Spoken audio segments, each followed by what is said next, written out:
I am the greatest. Who else is gonna tell you? There need to be quiet moments in your bedroom, quiet moments when you're brushing your teeth, that we need to reaffirm, I am the captain of my ship and the master of my fate. That is my affirmation.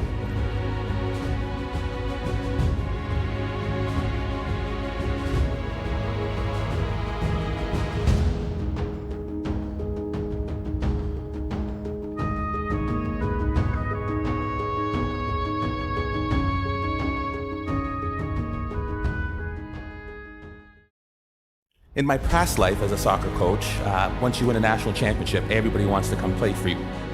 Really not true. Once you pay them $25,000 a year in scholarships, everybody wants to come play for you.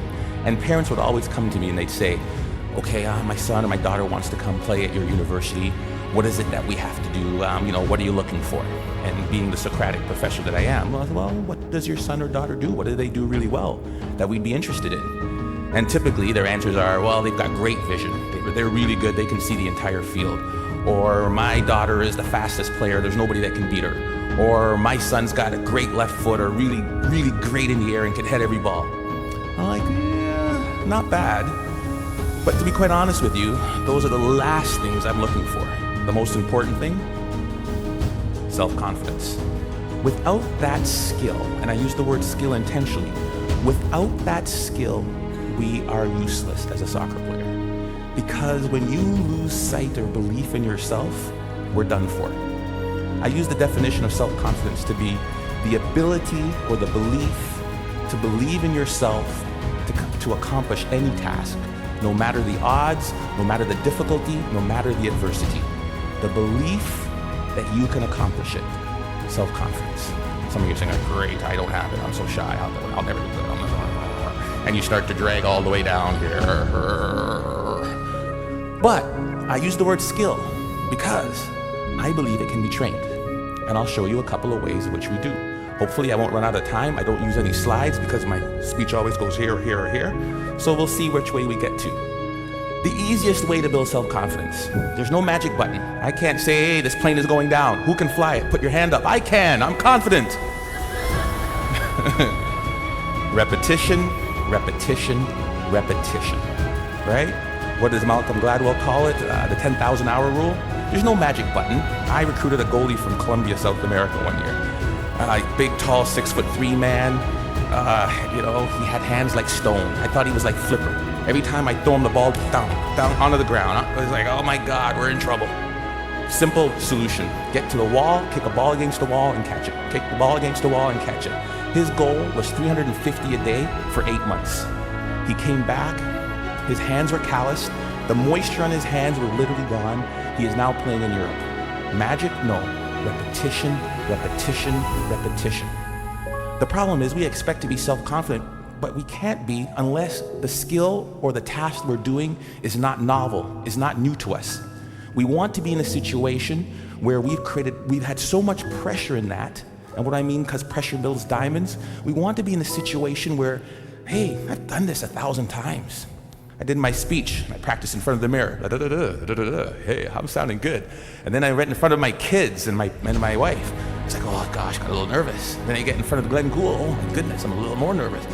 By the time I get to the ACG, where 2,500 people, can't say anymore, right? 2,500 people, where 2,500 people are there, I won't have a single ounce of nervousness because of my ability to practice, right?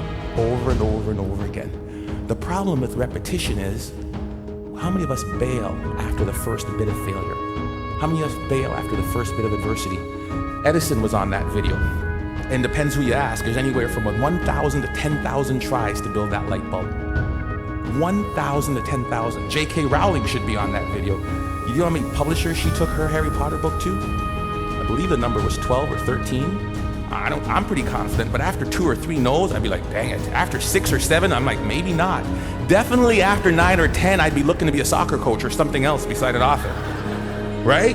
I mean, 12 times somebody said no. But practice, practice, practice, and do not accept failure. Maybe it shouldn't be repetition. Maybe the answer should be persistence. Because we all repeat something, but very few of us really will persist.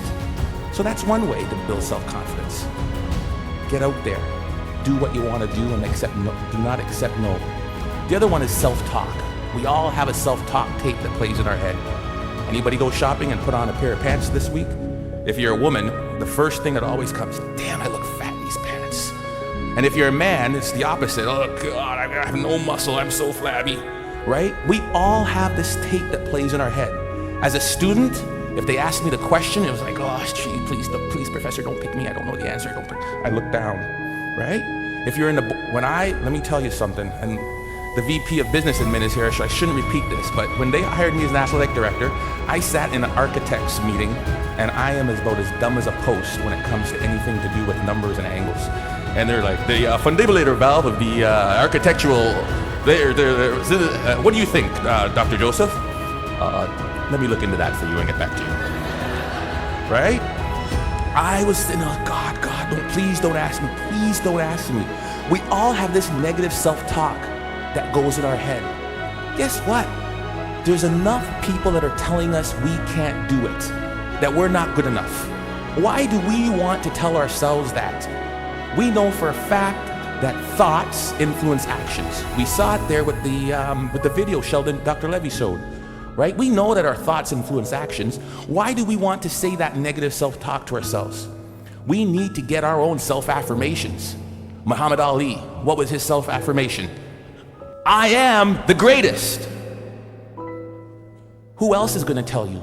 There need to be quiet moments in your bedroom, quiet moments when you're brushing your teeth, that we need to reaffirm, I am the captain of my ship and the master of my fate. That is my affirmation.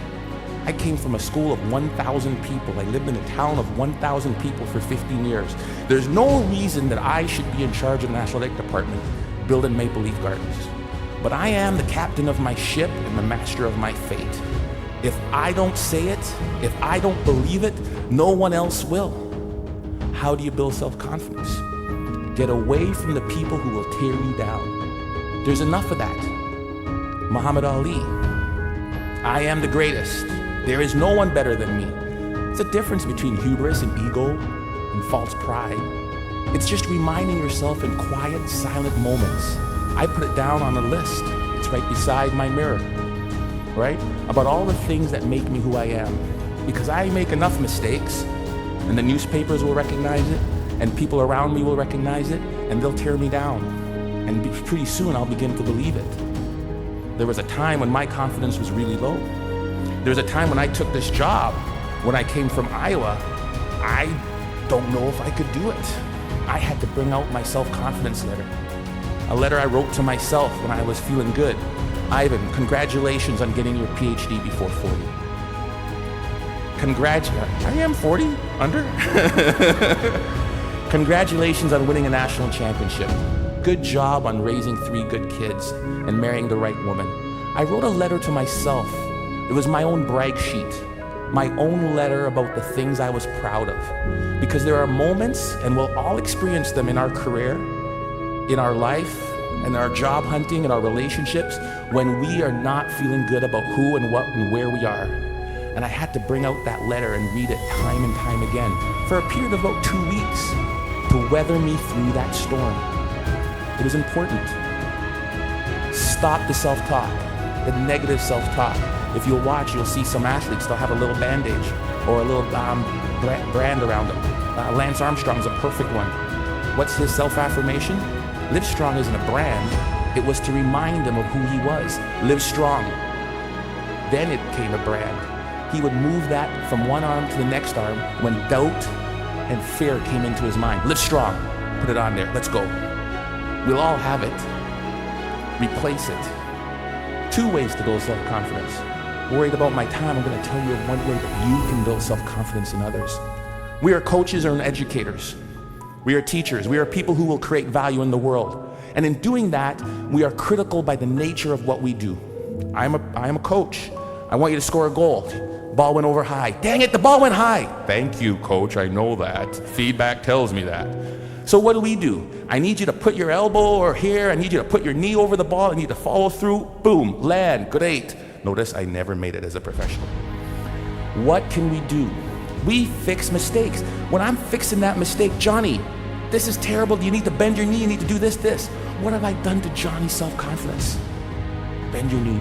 Do this. Next thing you know, Johnny's crushed. Ignore what Johnny does wrong and find Bob or Sally or Frida over here. Great goal, Frida. I loved how you kept your knee low, you followed through, and you landed like this. Great job. Johnny, great. Johnny's not demoralized. His confidence isn't shot. And what I've done is I've built up Frida's. Imagine how we could change the way we parented kids. Instead of, get that glass off the counter, what's wrong with you? If we catch them while they're good. Great job. Thank you, Alice, for taking your glass to the counter. It sounds simple, but we forget about it.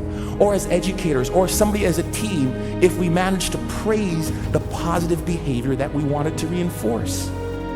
We forget it. It sounds so simple. Catch them when they're good. We forget it. It's simple. Here's what they did. There was a study in Kansas that did this. They did video, and we all do video, and we showed the video of them doing the run of the play. This goal happened because the basket wasn't protected. We didn't rotate here right. We needed to do this and then to cover the slot. And if that's the baseline, improvement of the Kansas State team went like this. Then they said they ignored all of that, and they just showed them the times they did it right.